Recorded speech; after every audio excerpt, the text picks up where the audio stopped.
Hey guys, welcome back to another video. In today's video, we are reading Luke chapter 6.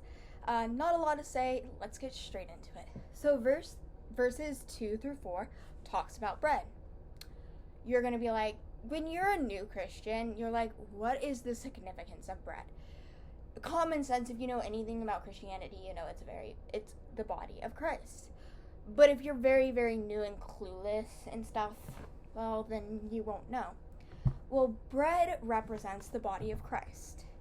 And when churches do communion, it's like a piece of bread and some grape juice. They don't do wine because once you're baptized, you can do communion. And a lot of kids, like teenagers and stuff, do it. But they don't want to encourage underage drinking. They can get in a lot of trouble for that, actually, legally, depending on what state you're in and what country you're in. Because drinking ages are different and like different things. But in the US, it's pretty much 21 and older. So, yeah. So bread is a holy type of food. Also, bread has a very, very significant meaning. When Jesus met with the 5,000 in the covenant, there was only 4 loaves of bread. That, in like reality, that's not enough to feed 5,000 people. But hence, if you were with Jesus, Jesus would make a way to have 4 loaves. 4 loaves feed 5,000. And they also had leftovers. So that is a very significant meaning. And also, it's very, very like important when you do it, like when you do communion and stuff. Like for me, I'm actually doing communion at Christmas Eve, which is in 2 days from when I'm filming this, at my evening service. So it's a very, very significant and sacred thing. Verse 9 talks about the Sabbath. And I did mention the Sabbath back in chapter 4, where I had said briefly, it is the holy day of rest.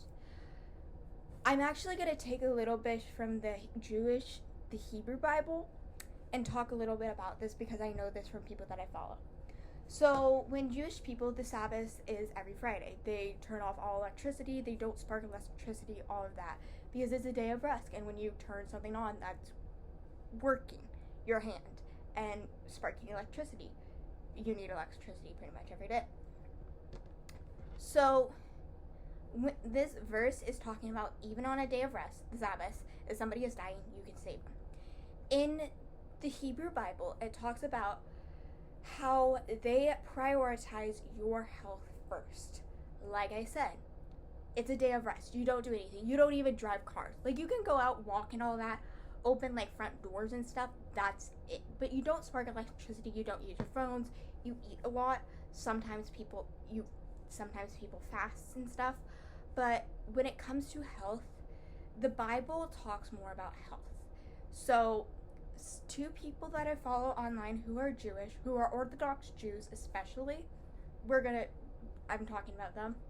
One of them has diabetes and one actually has an eating disorder. So trigger warning, if you have an eating disorder, I will try my best not to trigger, but if it is triggering, please leave this video, and thank you so much for watching up to here. But I'm going to talk about it still. When you have diabetes, you have a really hard problem with your blood sugar and insulin. And if it's too low at some points, you need to eat sugar. So people who have severe health problems like diabetes, they don't fast. They are required to eat to make sure that they stay alive. If they do fast, they are putting their life at risk. Now this goes for eating disorders too. I'm going to talk about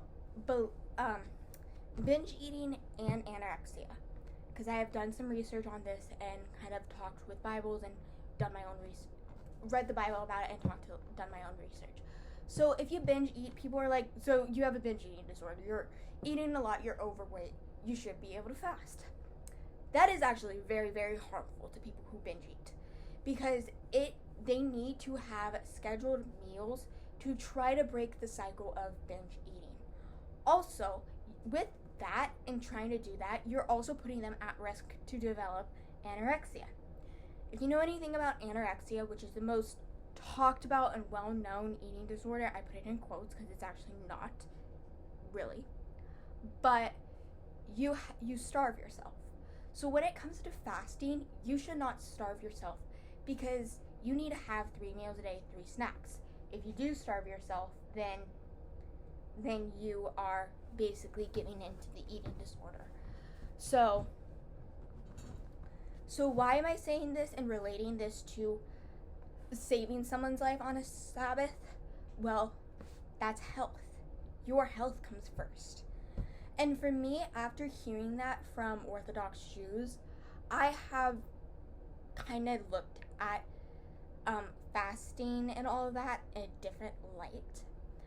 Personally, for me, fasting would never be an option due to my health conditions and due to mental health stuff.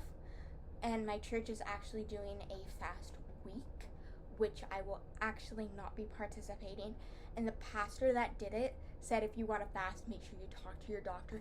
That is a really, really good thing a pastor can say. If they are talking about fasting for a whole congregation, and if they don't say talk to your doctor first, that's a red flag, because they don't know your health conditions. They don't know that you could be struggling with an eating disorder and you need to eat. They could be harming you. So when my pastor said that, I knew all of a sudden, I was praising him for my state. I'm like, thank you, because he knows health is more important. And yeah, so that is basically it. Talking about the bread and talking about the Sabbath, and if it's gonna harm you, don't do it. So yeah, that is it for today's video. Thank you so much for watching. I will see you in my next video.